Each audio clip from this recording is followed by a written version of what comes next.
আল্লাহ আমার প্রভু,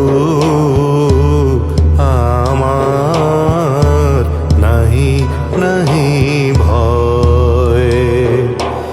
আল্লাহ আমার প্রভু। আসসালামু আলাইকুম ওয়া রাহমাতুল্লাহি ওয়া বারাকাতুহু।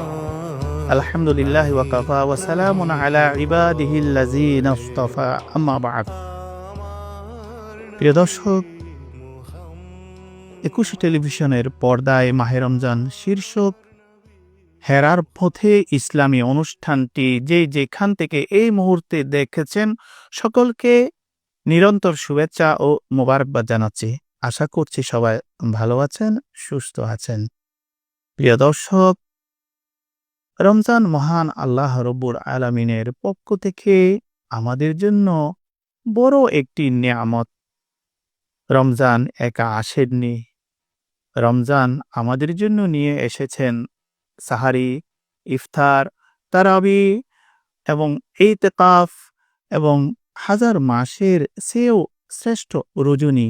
আমাদের জন্য নিয়ে এসেছেন ধৈর্য, আমাদের জন্য নিয়ে এসেছেন মাওয়াসাত তথা সহানুভূতি। এভাবে বড় নিয়ামত হয়ে রমজান এসেছে। সেই রমজান এখন চলমান।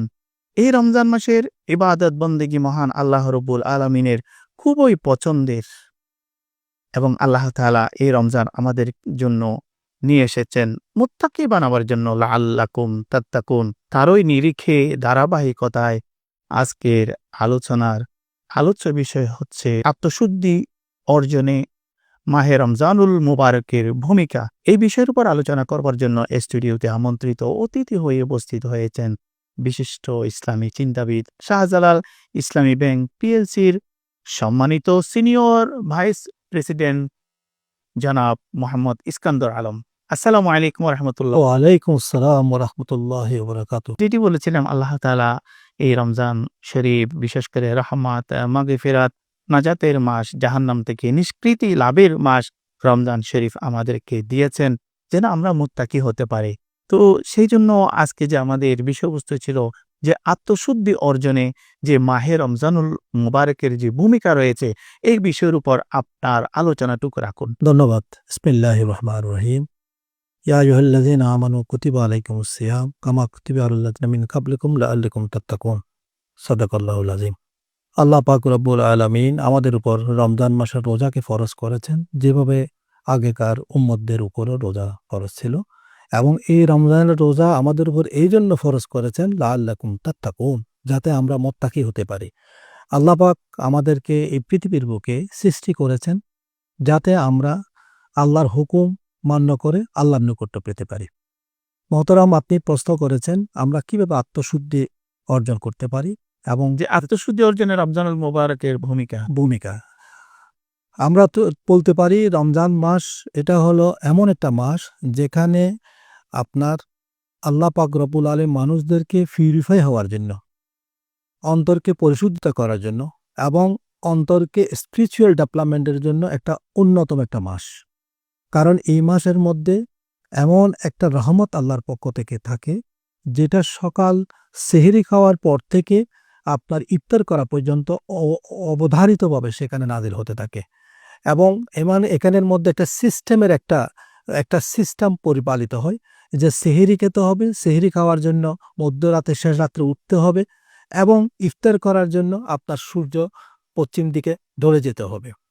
এবং এখানে যে এবাদতের যে কথা বলা হয়েছে, যে এবাদতের আপনার ইনসেন্টিভ আল্লাহ পাক বহুগুণে বাড়িয়ে দিয়েছেন এখানের মধ্যে, যেখানে আপনার এবাদত করা, নফল এবাদত করা, সাদকা দান করা, জাকাত দেওয়া, মানুষের উপকার করা, কোরআন তেলাওয়াত করা, তাসবিহ পড়া, তারাবি নামাজ পড়া এবং বিভিন্ন রকমের আপনার নওয়াফেল এবাদতগুলো করার জন্য যে সুযোগটা সেখানে রয়েছে, সেই সুযোগ অন্য কোনো মাসের মধ্যে সেভাবে থাকে না। বিশেষত এই রমজান মাসে কোরআনকে আল্লাহ পাক অবতীর্ণ করেছেন কোরআন মাসে। কোরআনের সাথে এই রমজান মাসের সাথে যে সম্পর্ক রয়েছে, যে আমরা এই রমজান মাসের মধ্যে আমরা 30 পারা কোরআনে পাককে আমরা এবাদতের মাধ্যমে, তারাবি নামাজের মাধ্যমে আমরা শোনার আমাদের একটা সুযোগ হয়, যেটা অন্য কোনো মাসের মধ্যে সেটা থাকে না। সেই জন্য বান্দা এই রমজান মাসের মধ্যে তার আত্মশুদ্ধিটা, তার অন্তরের পরিশুদ্ধিটা সে অর্জন করতে পারে। এই যে রমজানুল মোবারক যে মানুষের জীবনে কেন গুরুত্বপূর্ণ? রমজান মাসের গুরুত্বপূর্ণ এই কারণে, কারণ এটা রমজান মাসটা একটা মুসলমানদের জন্য এটা একটা ট্রেনিং সেন্টারের মতো। ট্রেনিং সেন্টার এটাকে এভাবে আমি বলতে পারি, রমজান মাসটা হচ্ছে একটা comprehensive approach to personal purification, অর্থাৎ একটা সমন্বিত একটা ব্যবস্থাপনা। প্রত্যেক ব্যক্তি তার অন্তরকে পরিশুদ্ধিতে আনতে পারবেন। সেখানে কি রকম? সেখানে খাওয়া দাওয়ার কন্ট্রোলিং থেকে শুরু করে, সেখানে আবাদত করার মাধ্যমে, সেখানে নির্দিষ্ট পরিমাণ ঘুম যাওয়ার মাধ্যমে, মানুষকে দান করার মাধ্যমে, সামাজিক ভালো কাজ করার মাধ্যমে সব কিছুর একটা সমন্বিত একটা বিষয় সেখানের মধ্যে রয়েছে, যেটা অন্য মাসের মধ্যে পাওয়া যায় না।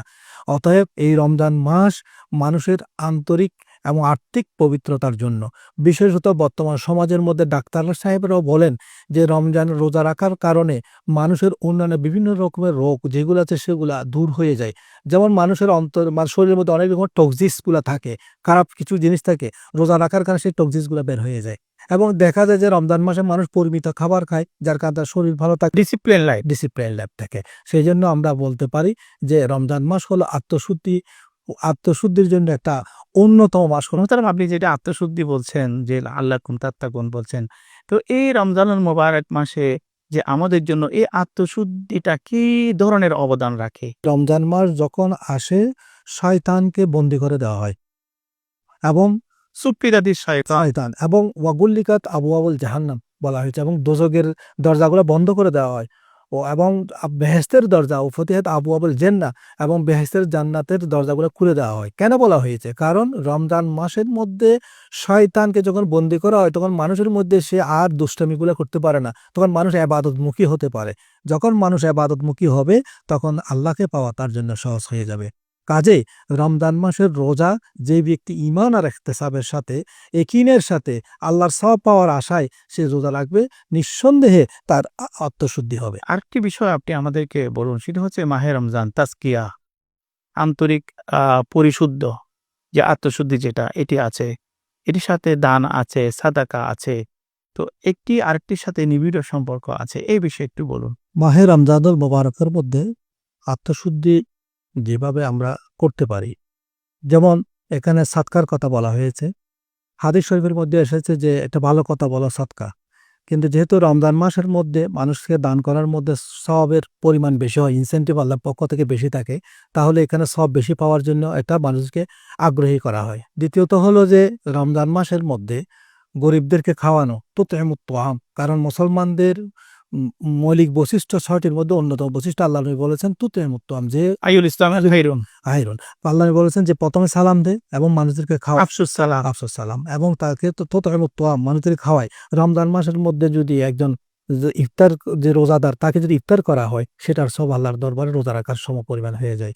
এবং তৃতীয়ত হলো এহসান করা, মানুষের কারোর কাছে আপনার ঋণ রয়েছে, সে যদি তার জাকাত থেকে যদি তার ঋণটা যদি সেটা যদি পরিশোধ করে দেওয়া হয়, তাহলে সেই সওয়াবটা তার মধ্যে যাবে এবং সে তার এটার মাধ্যমে তার আত্মশুদ্ধি হবে। তাফসিরে নফস হলো মানুষের সাথে ভালো ব্যবহার করা, খারাপ কাজ থেকে বিরত থাকা।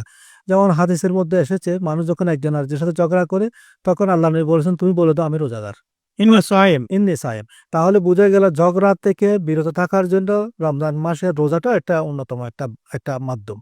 দ্বিতীয়ত হলো তাজকিয়া নফস মানে আমি হারাম খাবো না, আমি হালাল খাবো। আমরা আপনার কাছ থেকে আরো বিস্তারিত শুনবো। সময় হয়েছে বিজ্ঞাপন বিরতিতে যাবার।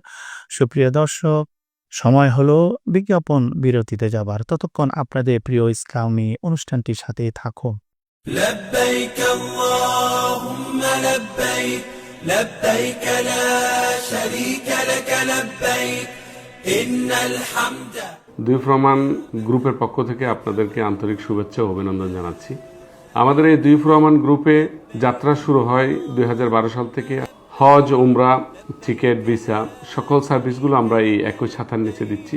আপনাদের এই সেবাগুলো গ্রহণ করার জন্য আমাদের পরিবার, এই দুই প্রমাণ পরিবারের সাথে আপনারা আস্থা রাখতে পারবেন, সেই প্রত্যাশা আপনাদের প্রতি রাখছি। আসসালামু আলাইকুম রহমতুল্লাহ। لبيك اللهم لبيك لبيك اللهم لبيك لبيك لا شريك لك لبيك إن الحمد। দুই প্রমাণ গ্রুপের পক্ষ থেকে আপনাদেরকে আন্তরিক শুভেচ্ছা ও অভিনন্দন জানাচ্ছি। আমাদের এই দুই রহমান গ্রুপে যাত্রা শুরু হয় 2012 সাল থেকে। হজ, উমরা, টিকেট, ভিসা সকল সার্ভিসগুলো আমরা এই একই ছাতার নিচে দিচ্ছি। আপনাদের এই সেবাগুলো গ্রহণ করার জন্য আমাদের পরিবার, এই দুই রহমান পরিবারের সাথে আপনারা আস্থা রাখতে পারবেন, সেই প্রত্যাশা আপনাদের প্রতি রাখছি। আসসালামু আলাইকুম রহমতুল্লাহ। لبيك اللهم لبيك বিরতির পর আবারও ফিরে আসলাম আপনাদের প্রিয় এই ইসলামী অনুষ্ঠানে। যেটি আপনি বলছিলেন তাজকিয়া নফস নিয়ে বলছিলেন। যে আমরা মনে করি অনেক সময় শুধু রোজা রাখলাম, কিন্তু আমার রিজিকটা হালাল কিনা সেটাকে বাজ বিচার করলাম না। সেটা কিন্তু তাজকিয়া নফস না। তাজকিয়া নফসের যেখানে বলা হয়েছে যে আমার রিজিকটা হালাল কিনা, কারণ আমাদের এবাদত কবুল হওয়ার জন্য মূল শর্ত হলো রিজিকটা হালাল হওয়া। তালাবু কাসবিল হালাল ফরিদাতুন মুআদাল ফরিদা। তাহলে আমার যদি রিজিকটা যদি হালাল না হয়, আমার এবাদত কবুল হবে না, আমার রোজা কবুল হবে না, আমার আমালে সালেহা কবুল হবে না। সেই জন্য আমাদেরকে ওইদিকে নজর রাখতে হবে, আমার রিজিকটা আমি হালাল উপায়ে আমি অর্জন কুলু মিন তাইয়্যিবাতিন মা রাযাকনাকুম। যে তাহলে আমাদের বর্তমানে অনেকের ধারণা, আমি মনে করি যে ইনকাম করা দরকার, কিভাবে আমি ইনকাম করলাম সেটা বাস বিচার করেন না। ইসলামের মধ্যে বলা হয়েছে যে আল হালাল ও মুবায়্যানুন ওয়াল হারাম মুবায়্যান। আমাদের কাছে স্পষ্ট রয়েছে হালাল কোনটা হারাম কোনটা। এই দুটোটার মধ্যে বেঁচে থেকে হালাল বর্ণনা রয়েছে, দুটির বর্ণনা রয়েছে আমাদের কাছে। তথাপি আমাদের হালাল এই বর্ণনা আল্লাহ রব্বুল আলামিন দিয়েছেন, রাসূলুল্লাহ সাল্লাল্লাহু আলাইহি ওয়াসাল্লামও দিয়েছেন। ঠিকই বলেছেন যে আমাদের কর্তব্য হলো আসলে হালাল রিজিকটাকে অন্বেষণ করে আমরা আল্লাহর ইবাদত করব। কারণ আমার রিজিক যদি হালাল না হয় ইবাদত কবুল হবে না। সেটা রোজা হোক, সেটা নামাজ হোক, এটা যাকাত হোক, সেটা আমাদের জন্য আমাদের হজ হোক, যে ইবাদতই হোক না কেন।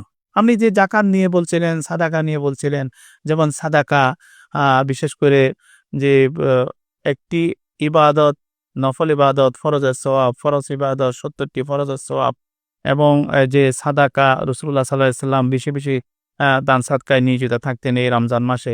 আর বিশেষ করে যাকাত, যে 7.5 ভরি স্বর্ণ, 52 তোলা রৌপ্য তৎসব পরিমাণ টাকা থাকলে সেই টাকার শতকরা 2.5% যাকাত দিতে হবে।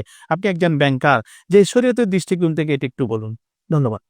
দেখেন, মানুষের শরীরের যাকাত হলো রোজা রাখার, আর সম্পদের যাকাত যেটা হলো, যেটা আমাদের উপর আল্লাহ পাক রব্বুল আলামিন আমাদেরকে ফরজ করেছেন, যে যার কাছে 7.5 ভরি স্বর্ণ থাকবে অথবা 52 তোলা আপনার রূপা থাকবে, সেখানে আপনার 2.5% সেখান থেকে যাকাত দিতে হবে। এটা শরঈ বিধান।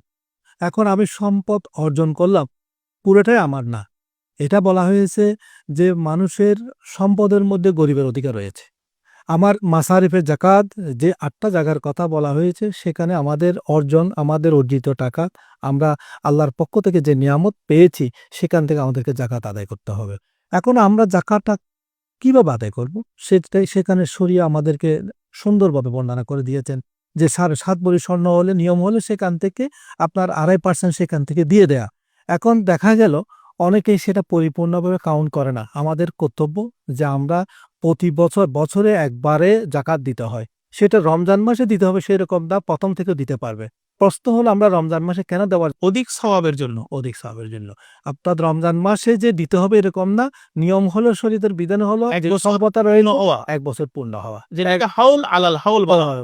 হৌলানে হৌল বলা হচ্ছে সেটাই। তাহলে যে এই সম্পদটাকে আমরা গরিবের কাছে পৌঁছায় দিতে হবে, এবং গরিবের কাছে পৌঁছায় দেওয়া, এটা গরিবকে আমরা দান করতেছি না, আমরা তাদেরকে তাদের সম্পদটা তাদেরকে আমরা ফিরিয়ে দিচ্ছি, আমরা তাদের সম্পদটা তাদের কাছে ফিরিয়ে দিচ্ছি। অতএব কেউ যদি যাকাত দেওয়ার মাধ্যমে যদি প্রমাণ মনে করে যে আমি তাদেরকে অনেক বড় কাজ করে ফেলতেছি, না, সেটা হলো আমাদের সম্পদের ময়লাটাকে আমরা পরিষ্কার করি। আমাদের এই আলোচনা থেকে আমার আরেকটি প্রশ্ন জানবার ইচ্ছে হয়েছে, সেটি হচ্ছে আপনি তাজকিয়া নফস বলেছেন, সাদাকা বলেছেন, যাকাত নিয়ে আলোচনা করেছেন। তো আমাদের আজকের আলোচনার বিষয়বস্তু হচ্ছে আত্মশুদ্ধি, যে তাজকিয়া নফস যেটা আছে, যে মন মনন চিত্ত চিন্তনের পরিশুদ্ধি যেটা আছে, মুত্তাকি যেটা আছে, খোদাবিরি যেটা আছে। তো এই যে যাকাত এবং এই যে সাদাকা, বিশেষ করে যাকাত, এই ইবাদতের সাথে আত্মশুদ্ধির কি সম্পর্ক রয়েছে, এই বিষয়ে একটু বলো। ধন্যবাদ, খুব সুন্দর প্রশ্ন। কারণ দুনিয়ার নিয়ম মানুষের কসবে হালাল করতে হবে, হালাল তালাবু কাসবিল হালাল, হালাল, যে একটি ফরজ ফরজ, হালাল রুজি অন্বেষণ। এবং এই সম্পদের মধ্যে যে গরিবের যে অধিকার রয়েছে সেটা পরিপূর্ণভাবে গণনা করে পৌঁছে দেওয়া, এটা হলো তাজকিয়া কলব। কারণ শয়তান সবসময় চায় তার সম্পদ যেন আরেকজনের কাছে না যায়। কিন্তু ইসলাম বলতেছে যে তুমি এই শয়তানের বিপরীতে গিয়ে তোমার সম্পদের যে অধিকার, ধনীদের সম্পদের মধ্যে গরিবের যে অধিকার এটা রয়েছে, তো আদৌ মুভি আদব প্রকাশ্যে সত্য প্রকাশ্য সত্য, সে সবসময় বারণ করে যে তুমি সম্পত্তি দিলে কমে যাবে না। আমাদের ইসলাম আসলে বলে কমবে না। কমবে না। জাকাতে একমাত্র পন্থা যেটা দিলে সম্পদ বেড়ে যায়। যদি তার জাকাত না দেয় তাহলে আল্লাহর কাছে গিয়ে জিজ্ঞাসিত হতে হবে। এই জন্য যে অন্তরে ভয়, এই ভয়টার নাম হচ্ছে তাকওয়া। তাকওয়া অর্থাৎ অন্তরকে এমনভাবে তৈরি করা যে আল্লাহর হুকুম যেটা দিয়েছেন, রমজান মাসে রোজা রাখতে হবে এক আল্লাহর জন্য, আমাকে সম্পদ দিয়েছেন এটা আল্লাহ, আমাকে গরিবের হক যেটা আছে সেটা ঠিক মতো গণনা করে পৌঁছে দেওয়া, এটা হলো তাকওয়া। এবং না দেওয়া, এটা হলো তাকওয়ার হেলাফ করা। অতএব এই রমজান মাস এমন একটা মাস যে মাসে আমাদের এই তাকওয়ার শিক্ষাটাই আমাদেরকে দেয়, যে যার সম্পদ, যার অধিকার যেটা সেটা ফিরিয়ে দেওয়া, আল্লাহর হক যেটা আছে সেটাকে মান্য করা এবং নিজের অন্তরকে পরিশুদ্ধ করা ইবাদতের মাধ্যমে। হক দুই প্রকার, হকুল একটা হকুল্লাহ, একটা হকুল ইবাদ। হকুল্লাহ হলো রমজান মাসে রোজা রাখা, আর হকুল ইবাদ হলো যে বান্দার হক, যে তাকে, যে আমি পেট পুড়িয়ে খেলাম, আমার প্রতিবেশী না খেয়ে তার ঘরের মধ্যে ঘুমিয়ে আছে, তাকে আমি তার ঘরের খবর নেওয়া, তাকে দান করা, তাকে সাদকা দেওয়া, তাকে জাকাত দেওয়া, তাকে যে কোনোভাবে সহায়তা করা, এটা হলো বান্দার হক। আরেকটি বিষয়, যে রমজানুল মুবারক মাস আল্লাহ রাব্বুল আলামিন আমাদেরকে দিয়েছেন ইহজীবনে উন্নতি, পরজীবনে মুক্তি। তো এটির সাথে যে মুত্তাকিতা বা তাকওয়া, আত্মশুদ্ধির কি সম্পর্ক রয়েছে এই বিষয়ে বলুন। আমাদের ইহকালীন মুক্তিটা হলো আমি যদি আমার অন্তরকে যদি পরিশুদ্ধ করতে পারি, আল্লাহ পাক যে কাদ আফলাহা মান তাযাক্কা। আমি যদি আল্লাহ পাক রব্বুল আলামিন আমাদেরকে যে নিয়ম দিয়েছে সেভাবে যদি করতে পারি, আল্লাহ বলতেছেন কাদ আফলাহা মান তাযাক্কা, যে তার অন্তরে পরিশুদ্ধতা করেছেন। সেই জন্য আমাদেরকে হালাল, সফল মানুষ। সেই সফল মানুষ, অর্থাৎ আমাকে হালালকে হালাল মেনে আমাদেরকে চলতে হবে, হারামকে হারাম মেনে চলতে হবে। দোনোটাকে একত্রিত করার কোনো সুযোগ নাই। আমি আগেই বলেছিলাম, আমাদের মধ্যে অনেকের ধারণা হলো যে আমি যে কোনো উপায়ে আমি অর্জন করব সম্পদ এবং দিন শেষে গিয়ে আল্লাহর দরবার গিয়ে তওবা করে আমি সেটাকে পবিত্র করে আনবো। না, আপনার প্রতিটি কিছু আমল যাররা যাররা পরিমাণ আল্লাহ পাক রব্বুল আলামিন দেখতেছেন, সেটা গণনা করতেছেন। ওমাই ইয়ামাল মিসকালা যারাতিন খায়রান ইয়ারা ওমাই ইয়ামাল মিসকালা যারাতিন শাররান ইয়ারা। মানুষ যে যাররা পরিমাণ ভালো কাজ করবে সেটাও সে দেখতে পাবে, যাররা পরিমাণ খারাপ কাজ করলো সেটা দেখতে পাবে। অতএব আমাদের যে ধারণা যে আমরা যে কোনো উপায়ে আমরা সম্পদ অর্জন করব, দিন শেষে আমি মানুষদেরকে কোনো রকম দান করে আল্লাহর কাছে তওবা করে আমি কোনো রেহাই পাবো, এই জাতীয় ধারণা রাখা ভুল। আমাদেরকে আল্লাহর বিধান মেনে যে তাজকিয়া নফসের কথা বলা হয়েছে সেটা আমাদেরকে মানতে হবে। সবরের মাধ্যমে অন্তরকে পবিত্র করতে হবে, ইবাদতের মাধ্যমে আমাদের অন্তরকে পবিত্র করতে হবে, রমজানের রোজা রেখে আমাদের অন্তরকে পবিত্র। মোহতারাম, আপনি রমজানের রোজা বলছেন যে উপবাস, শুধু উপবাসের নাম তো রোজা নয়, যে আমাদের অঙ্গ প্রত্যঙ্গেরও কিন্তু রোজা আছে, বিশেষ করে জবানকে হেফাজত। হ্যাঁ, তো এই বিষয়ে আপনি একটু বলুন। কিন্তু এটি আরেকটির সাথে, তাকওয়ার সাথে নিবিড় একটি সম্পর্ক আছে, এই বিষয়ে বলুন। এটা বর্তমান সমাজের জন্য অনেক গুরুত্বপূর্ণ একটা বিষয়, যে আমি শুধু রোজা রাখলাম কিন্তু আমার আঘাত থেকে আরেকজনকে আমি মুক্ত করলাম না। হাদিসে পাক এভাবে আছে, ফালিয়াকুলিল খায়রা ওয়ালিয়াসমুত, বললে ভালো বলো, না হলে তাহলে চুপ থাকাটা হলো মানুষের জন্য উত্তম কাজ। আমাদের বর্তমান সমাজে জবান দিয়েছে আল্লাহ জিকিরের জন্য, গুণকীর্তনের জন্য, রাসূলুল্লাহ সাল্লাল্লাহু আলাইহি ওয়াসাল্লামের উপর দুরূদ পড়ার জন্য, সুন্দর ব্যবহারের জন্য। আল্লাহ পাক রব্বুল আলামিন তাকওয়ার ব্যাপারে বলেছেন, তাকওয়াটা হলো হা হুনা, আল্লাহর নবী 3 বার করে ইশারা দিয়েছেন হা হুনা তাকওয়া। অর্থাৎ তাকওয়াটা হলো এই জায়গার মধ্যে থেকে। মানুষের কাছে দুইটা জিনিস থাকে, একটা হলো নফস আর একটা হলো তাকওয়া। নফসটাকে নিয়ন্ত্রণ করে শয়তান, যার কারণে নফসকে মেরে ফেলার জন্য রমজানের রোজাকে ফরজ করে দেওয়া হয়েছে। কারণ শয়তান যখন নফসকে নিয়ন্ত্রণ করে তখন তার ভালো কাজগুলো ভালো লাগে না, তখন শয়তান তাকে বিভিন্ন খারাপ কাজের দিকে দাবিত করে। সেই জন্য নফসকে বন্দি করে দেওয়া হয় যাতে মানুষ ভালো কাজ করতে পারে। আর রুহানিয়া যেটাকে বলা হয়, তাকওয়া যেটাকে বলা হয়, মানুষ যখন বলবান হয়ে যায় তখন তার কাছে ভালো কাজগুলা তার জন্য সহজ হয়ে যায়। যেমন দেখা যায় যে আমাদের রমজান রোজা রাখা আমাদের ভালো হয়ে যায়। একটা বিষয় এখানে লক্ষণীয় বিষয়, রাসূল করিম সাল্লাল্লাহু আলাইহি ওয়াসাল্লাম সোমে বেসাল রাখতেন, অর্থাৎ লাগাতার রোজা রাখতেন। সাহাবায়ে কেরামগণ আল্লাহর নবীকে এমনভাবে অনুসরণ করতেন যে তারাও সোমে বেসাল রাখা শুরু করে দিলেন। তখন এইভাবে যখন রোজা রাখার দিন একদিন দেখা গেল আসরের নামাজের পরে যে আল্লাহর নবী অনেক সাহাবায়ে কেরাম ডুলে পড়ে যাচ্ছেন, জিজ্ঞাসা করলো, তোমরা এই অবস্থা হলো, তোমরা দুর্বল হয়ে গেলে কেন? তখন সাহাবায়ে কেরাম বললেন, ইয়া রাসূলুল্লাহ, আমরা তো আপনার মতো সোমে বেসাল ধারাবাহিকভাবে রোজা রেখেছি। আল্লাহর নবী রাগান্বিত হয়ে গেলেন, বললেন, আইয়ুকুম মিসলি, তোমাদের মধ্যে আমার মতো কে আছো? অর্থাৎ কেউ আমার মতো তোমরা না। ওয়াল্লাহু ইউতরিমিনি আল্লাহ তুমি ওয়ারিজকিনি, আল্লাহ আমাকে খাওয়ান এবং আমাকে পান করান। এই হাদিসের মাধ্যমে প্রমাণিত হয় নবীর মতো আমরা কেউ না। নবী করিম সাল্লাল্লাহু আলাইহি ওয়াসাল্লামকে আল্লাহ পাক কুদরতিভাবে খাবার দান করেন এবং পান করান। অতএব সওমে বেসাল শুধুমাত্র নবীদের জন্য ফরজ, উম্মতের জন্য ফরজ না। মোহতারাম, আমরা অনুষ্ঠানের শেষ প্রান্তে চলে এসেছি, যে আজকের বিষয়বস্তুর উপর আপনার সর্বশেষ বক্তব্যটুকু রাখুন। আমাদের আত্মশুদ্ধি অর্জনের জন্য মাহে রমজানুল মুবারক আল্লাহর পক্ষ থেকে একটা বড় রহমত। এই রমজান মাসের মধ্যে আমরা সার্বিকভাবে ভালো কাজ করার আমাদেরকে সুযোগ রয়েছে। কোরআন তেলাওয়াত করার মাধ্যমে আত্মশুদ্ধি করার সুযোগ রয়েছে। ইবাদতে নওয়াফিলের মাধ্যমে আত্মশুদ্ধি করার সুযোগ রয়েছে। তারাবির নামাজ আদায়ের মাধ্যমে আত্মশুদ্ধির সুযোগ রয়েছে। ইফতার, সেহরি এবং মানুষদেরকে দান করার মাধ্যমে আমাদেরকে আত্মশুদ্ধির সুযোগ রয়েছে।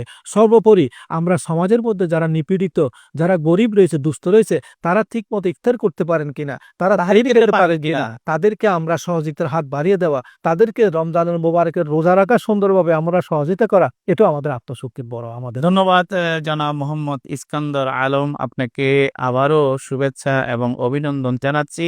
আপনার মূল্যবান সময়টুকু হেরার পথে ইসলামী অনুষ্ঠানে দিয়েছেন, সেই জন্য ধন্যবাদ। সুপ্রিয় দর্শক, আত্মশুদ্ধি অর্জনে মাহে রমজান মুবারকের ভূমিকার উপর অসাধারণ আলোচনা শুনেছি। যে তাকওয়াবান হওয়ার জন্য, বানাবার জন্য আল্লাহ তাআলা এই রমজানুল মুবারক আমাদেরকে দিয়েছেন। শুধু উপবাসের নাম রোজা নয়, সিয়াম সাধনা নয়, অঙ্গ প্রত্যঙ্গেরও রোজা রয়েছে এবং মুত্তাকি মহান আল্লাহ রব্বুল আলামিনের কাছে খুবই পছন্দের বান্দাবান্দি। আল্লাহ তাআলা কোরআনে পাকে বলেছেন, ওয়া আম্মা মান খাফা মাকামা রাব্বিহি ওয়া নাহান নাফসা আনিল হাওয়া ফাইন্নাল জান্নাতা হিয়াল মাওয়া। যে মুত্তাকি তাকওয়াবান, যাদের অন্তরে প্রতিনিয়ত আল্লাহর ভয় থাকে, পরকালে আল্লাহর কাছে দণ্ডায়মান হতে হবে, যাবতীয় পাপাচার অনাচার থেকে যারা বিরত থাকে তারাই মুত্তাকি। কাদের জন্য রয়েছে স্পেশাল জান্নাত, জান্নাতুল মাওয়া। প্রিয় দর্শক, এতক্ষণ পর্যন্ত যারা আমাদের সাথে ছিলেন, আমাদের অনুষ্ঠান দেখেছিলেন, সকলকে আবারও অনিমেষ শুভেচ্ছা ও মোবারকবাদ জানাচ্ছি। আগামী পর্ব দেখার আমন্ত্রণ জানাচ্ছি। সবাই ভালো থাকুন, সুস্থ থাকুন, নিরাপদে থাকুন। ওয়াসসালামু আলাইকুম ওয়া রাহমাতুল্লাহি ওয়া বারাকাতুহু। لبيك اللهم لبيك لبيك لا شريك لك لبيك إن الحمد। দুই ফ্রমান গ্রুপের পক্ষ থেকে আপনাদেরকে আন্তরিক শুভেচ্ছা ও অভিনন্দন জানাচ্ছি। আমাদের এই দুই ফ্রমান গ্রুপে যাত্রা শুরু হয় 2012 সাল থেকে। হজ, উমরা, টিকেট, ভিসা সকল সার্ভিসগুলো আমরা এই একই ছাতার নিচে দিচ্ছি। আপনাদের এই সেবাগুলো গ্রহণ করার জন্য আমাদের পরিবার, এই দুই ফ্রমান পরিবারের সাথে আপনারা আস্থা রাখতে পারবেন, সেই প্রত্যাশা আপনাদের প্রতি রাখছি। আসসালামু আলাইকুম ওয়া রাহমাতুল্লাহি ওয়া বারাকাতুহু। لبيك اللهم لبيك لبيك اللهم لبيك لبيك لا شريك لك لبيك إن الحمد। দুই ফ্রমান গ্রুপের পক্ষ থেকে আপনাদেরকে আন্তরিক শুভেচ্ছা ও অভিনন্দন জানাচ্ছি। আমাদের এই দুই ফ্রমান গ্রুপে যাত্রা শুরু হয় 2012 সাল থেকে। হজ, উমরা, টিকেট, ভিসা সকল সার্ভিসগুলো আমরা এই একই ছাতার নিচে দিচ্ছি। আপনাদের এই সেবাগুলো গ্রহণ করার জন্য আমাদের পরিবার, এই দুই ফ্রমান পরিবারের সাথে আপনারা আস্থা রাখতে পারবেন, সেই প্রত্যাশা আপনাদের প্রতি রাখছি। আসসালামু আলাইকুম ওয়া রাহমাতুল্লাহি ওয়া বারাকাতুহু। لبيك اللهم لبيك